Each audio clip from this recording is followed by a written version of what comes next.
हरी ने अप्लाई किया for 2000 shares जिनकी फेस वैल्यू है ₹10 और इनको इशू किया गया था एट अ प्रीमियम ऑफ ₹2 पर शेयर। हरी को अलॉट किए गए थे केवल 1000 शेयर्स, यानी ये जो हरी है इसको ये 1000 शेयर्स प्रो रेटा बेसिस पे मिले हैं। उसने मांगे थे 2000 शेयर्स, उसे मिले हैं केवल 1000 शेयर्स। अब उसने ₹3 पर शेयर जो एप्लीकेशन के थे वो तो पे कर दिए, मगर उसके बाद उसने अलॉटमेंट मनी जो कि ₹4 पर शेयर थी वो नहीं पे करी। ठीक है बच्चों, और इसमें प्रीमियम का पैसा भी इंक्लूडेड है, यानी कि ये जो अलॉटमेंट के ₹4 हैं इसमें ₹2 तो कैपिटल के हैं और ₹2 जो हैं वो प्रीमियम के हैं। ठीक है बच्चों, ₹2 कैपिटल के और ₹2 ही प्रीमियम के। और जब उसने फर्स्ट एंड फाइनल कॉल भी नहीं दी तो उसका शेयर फॉरफिट कर लिया गया। फर्स्ट एंड फाइनल कॉल थी ₹5 पर शेयर। ठीक है बच्चों, और जब उसके शेयर फॉरफिट कर लिए गए तो उसके बाद उसके जितने भी शेयर फॉरफिट किए गए थे उन सभी शेयर्स को कंपनी ने रीइश्यू कर दिया at ₹8 per share as fully paid up. आपसे कहा गया है नेसेसरी एंट्रीज पास करिए for the forfeiture and reissue of these shares. तो बच्चों ये क्वेश्चन जो है वो फॉरफीचर एंड रीइश्यू का ही नहीं, साथ साथ प्रोराटा अलॉटमेंट का भी है। तो यहाँ पर आपको जो ध्यान रखना है वो ये कि जब हरी का हम अलॉटमेंट का अरियर निकालेंगे तो इस बात का ध्यान रखते हुए निकालेंगे कि हरी का कुछ फालतू पैसा एप्लीकेशन पे जरूर आया था जो कि अलॉटमेंट में ट्रांसफ़र कर दिया गया था। तो अलॉटमेंट का अरियर निकालते समय उस फालतू पैसे को माइनस करना मत भूलिएगा। ठीक है बच्चों, और यहाँ पर एक और ख़ास बात जो ध्यान रखने वाली है वो आपको मैं अपनी वर्किंग के थ्रू समझाऊंगा, जिसका आपको ध्यान रखना बहुत ज़रूरी है।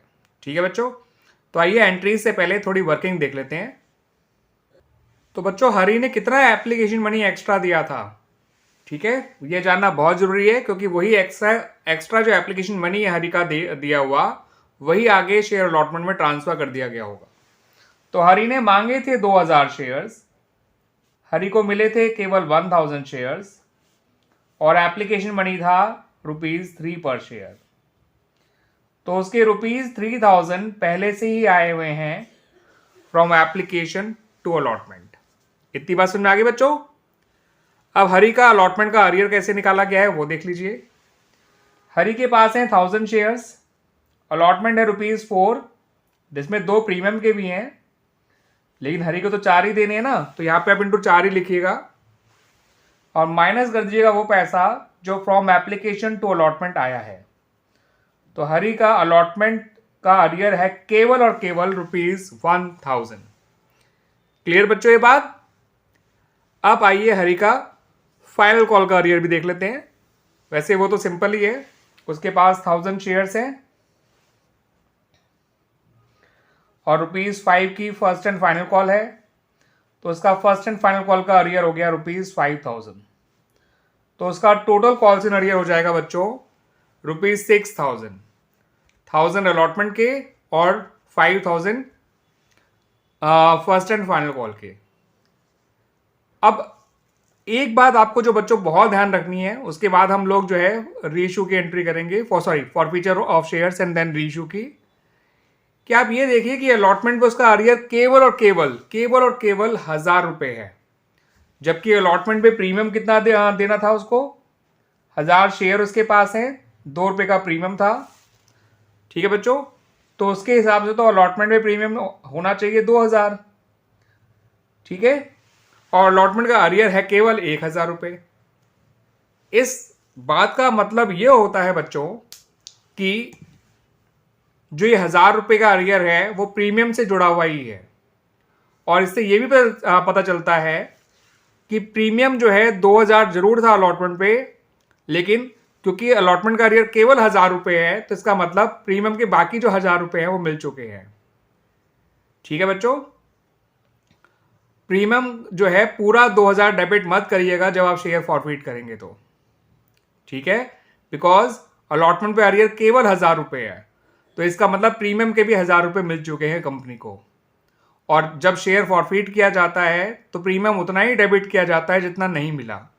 जो प्रीमियम मिल चुका होता है वो डेबिट नहीं किया जाता है। ऐसी समस्या, ऐसी प्रॉब्लम हर बार आएगी जहां पर अलॉटमेंट का अरियर अलॉटमेंट पे दिए जाने वाले प्रीमियम से भी कम होगा। ठीक है बच्चों, तो समझ जाइएगा बच्चों कि डिफरेंस के बराबर प्रीमियम कंपनी को मिल चुका है, वो डेबिट नहीं किया जाएगा। ठीक है बच्चों, आइए अब कर लेते हैं forfeiture, reissue and gain on reissue of forfeit share की एंट्री। तो बच्चों फॉरफीचर की एंट्री करते समय आपको क्या करना है, शेयर कैपिटल अकाउंट को डेबिट करना है। 1000 शेयर इसके पास है। फर्स्ट एंड फाइनल कॉल के बाद शेयर को फॉरफीट किया है तो शेयर फुली कॉल्ड अप है, इस बात को ध्यान रखिएगा। कंपनी के शेयर फुली कॉल्ड अप है, इस बात को ध्यान रखिएगा। 1000 शेयर है, 10 रुपये पूरे कंपनी मांग चुकी है, तो शेयर की कॉल्ड अप वैल्यू से शेयर को डेबिट किया जाता है at the time of forfeiture. तो 1000 इंटू 10, 10,000 से आपको शेयर कैपिटल अकाउंट को डेबिट करना है। सही है बच्चों। सिक्योरिटीज प्रीमियम वैसे तो 2000 था, लेकिन मैंने आपको बताया कि प्रीमियम 1000 मिल चुका है, दैट्स वाई प्रीमियम जितना नहीं मिला है उससे ही आपको डेबिट करना है, पूरे 2000 से डेबिट मत करिएगा।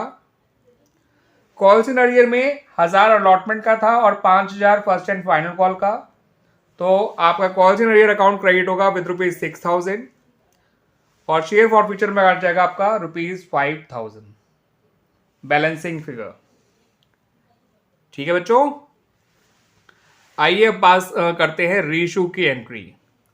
इन शेयर्स को हमने रीइशू किया है as fully paid up for ₹8 per share.